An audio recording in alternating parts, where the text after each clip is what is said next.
Hello friends, आज हम Indigo का फुल समरी करेंगे। ये चैप्टर स्टार्ट करने से पहले हम लोग लुईस फिशर के बारे में जानेंगे। लुईस फिशर का जन्म 1896 में फिलाडेल्फिया में हुआ था और उनकी मृत्यु 1970 में हुई। उन्होंने 1918 और 1920 के बीच ब्रिटिश सेना में एक स्वयंसेवक के रूप में कार्य किया। फिशर ने एक पत्रकार के रूप में अपना करियर बनाया और the New York times, the Saturday review और यूरोपीय और एशियाई प्रकाशनों के लिए लिखा। चैप्टर इंडिगो उनकी पुस्तक the life of Mahatma Gandhi से एक अंश है। टाइम्स एजुकेशनल सप्लीमेंट द्वारा गांधी जी पर लिखी गई सर्वश्रेष्ठ पुस्तकों में से एक के रूप में इस पुस्तक की समीक्षा की गई है। गांधी जी लुईस फिशर को बताते हैं कि अंग्रेज़ों की विदाई का विचार कब उनके दिमाग में आया। यह 1917 का साल था। गांधी जी लखनऊ में होने वाले दिसंबर 1916 के भारतीय राष्ट्रीय कांग्रेस के वार्षिक अधिवेशन में लखनऊ गए हुए थे। एक गरीब किसान उनके पास आया। वह राजकुमार शुक्ला था। वह चंपारण से था। वह चाहता था कि गांधी जी उसके ज़िले में आएं। गांधी जी ने कभी उस जगह के बारे में नहीं सुना था। यह बिहार में नेपाल राज्य के समीप था। शुक्ला एक बटाईदार था। राजकुमार शुक्ला अनपढ़ परंतु दृढ़ था। वह कांग्रेस अधिवेशन में बिहार में जमींदारी पद्धति के अन्याय की शिकायत करने आया था। गांधी जी की कानपुर में नियुक्ति थी और उन्हें भारत के दूसरे हिस्सों में भी जाना था। शुक्ला हर जगह उनके साथ गया। वह उनके पीछे अहमदाबाद आश्रम में भी गया। उसने गांधी जी से तिथि निश्चित करने की याचना की। गांधी जी शुक्ला के दृढ़ निश्चय से प्रभावित हुए। उन्होंने शुक्ला को कलकत्ता मिलने के लिए और वहां से उन्हें ले जाने के लिए कहा। कलकत्ता में जब तक गांधी जी मुक्त नहीं हुए, यानी उनका काम समाप्त नहीं हुआ, तब तक उसने उनकी प्रतीक्षा की। फिर दोनों पटना के लिए गाड़ी में रवाना हुए। वहां शुक्ला उन्हें राजेंद्र प्रसाद नामक वकील के यहाँ ले गया। गांधी जी ने पहले मुजफ्फरपुर जाने का निश्चय किया। वे चंपारण के हालात के बारे में पूरी सूचना प्राप्त करना चाहते थे। प्रोफेसर जेबी कृपलानी ने एक बड़े विद्यार्थी टोले के साथ स्टेशन पर गांधी जी की प्रतीक्षा की। गांधी जी 2 दिन प्रोफेसर मलकानी के घर रुके। गांधी जी के आने की खबर मुजफ्फरपुर से चंपारण शीघ्र पहुंच गई। चंपारण से बटाईदार पैदल चलकर अपने चैंपियन से मिलने आए। मुजफ्फरपुर के वकील गांधी जी को संक्षिप्त वर्णन बताने के लिए मिले। गांधी जी उन्हें गरीब बटाईदारों से मोटी फीस वसूलने के लिए लताड़ा। चंपारण में ज़्यादातर खेती करने योग्य ज़मीन पर स्वामित्व अंग्रेज़ों का था। ज़मीन पर काम भारतीय किसान करते थे।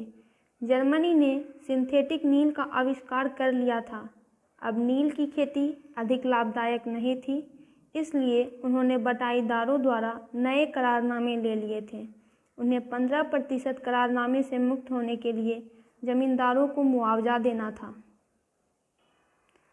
पुराने करारनामे के अनुसार अंग्रेज सभी जमींदार किसानों को उनकी 15% ज़मीन पर नील की खेती करने के लिए बाध्य करते थे।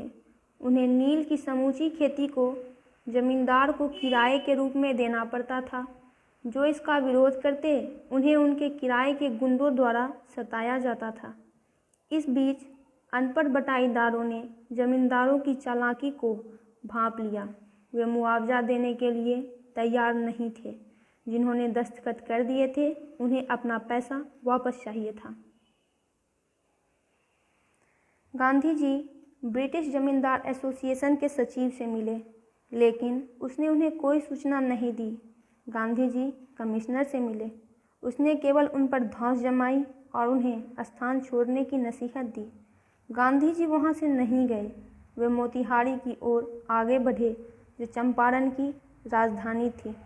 एक विशाल भीड़ ने गांधी जी का स्टेशन पर स्वागत किया।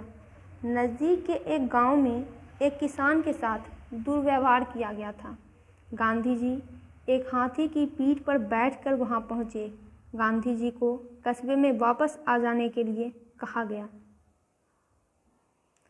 उन्हें चंपारण तुरंत छोड़ देने का एक सरकारी नोटिस थमा दिया गया। गांधी जी ने स्पष्ट कर दिया कि वे हुक्म की अवहेलना करेंगे, इसलिए गांधी जी को अगले दिन कचहरी में हाजिर होने का आदेश मिला। सारी रात गांधी जी जागे रहे। उन्होंने वायसराय को पूरा ब्यौरा तार से भेज दिया। अगली सुबह गांधी जी के समर्थन में हजारों किसानों ने प्रदर्शन किया। यह अंग्रेजों के डर से उनकी मुक्ति की शुरुआत थी। अधिकारी असहाय थे। गांधी जी ने भीड़ को नियंत्रित करने में उनकी सहायता की। सरकार बौखला गई थी। अधिकारी मुकदमे को स्थगित करवाना चाहते थे।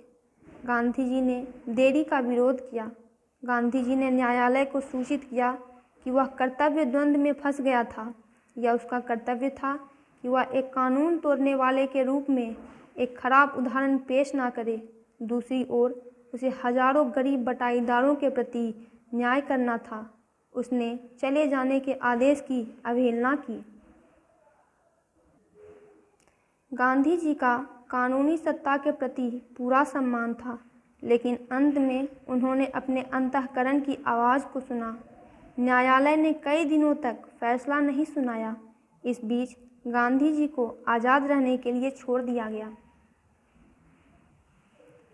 बिहार से राजेंद्र प्रसाद और बहुत से दूसरे प्रमुख वकील आ गए थे। उन्होंने गांधी जी से वार्तालाप की। वे क्या करेंगे यदि गांधी जी को जेल भेजा जाता है? अंततः वकीलों ने फैसला किया कि वे गांधी जी के पीछे पीछे जेल जाएंगे। गांधी जी ने आश्चर्य से कहा, चंपारण की लड़ाई जीती जा चुकी है। कई दिन बाद राज्य के उपराज्यपाल ने मुकदमे को वापस लेने का हुक्म दे दिया।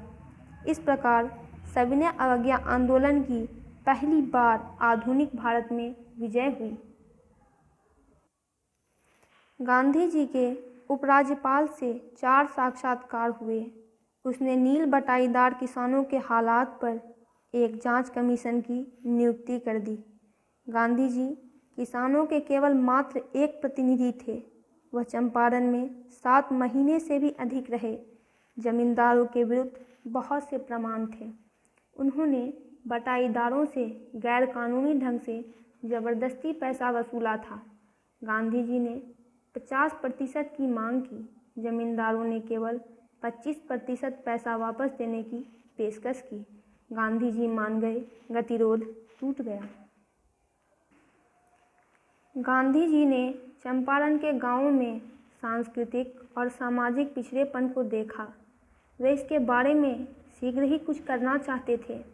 महादेव देसाई और नरहरि पारीख नामक 2 युवा गांधी जी के शिष्यों के रूप में शामिल हो गए। उनकी पत्नियों ने भी स्वयंसेवक बनकर काम किया।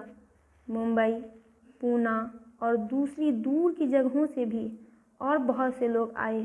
गांधी जी का पुत्र देवदास भी उनमें शामिल हो गया।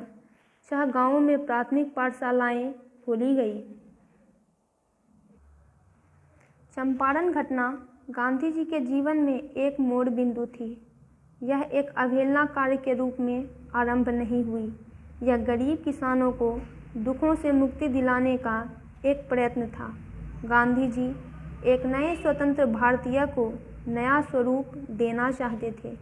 वे चाहते थे कि वह यानी भारतीय अपने पैरों पर खड़ा हो और इस प्रकार भारत को स्वतंत्र कराए। कई लोग C.F. एंड्रयूज़ को चंपारण में उनकी सहायता के लिए ठहराना चाहते थे, लेकिन गांधी जी ने इसका विरोध किया। वे नहीं चाहते थे कि अपने निजी स्वतंत्रता संघर्ष में भारतीय एक अंग्रेज की सहायता ले। इस प्रकार गांधी जी ने उन्हें आत्मनिर्भरता सिखाई। फ्रेंड्स, इससे रिलेटेड वीडियोस के लिए चैनल को सब्सक्राइब करें और वीडियो को लाइक और शेयर करें।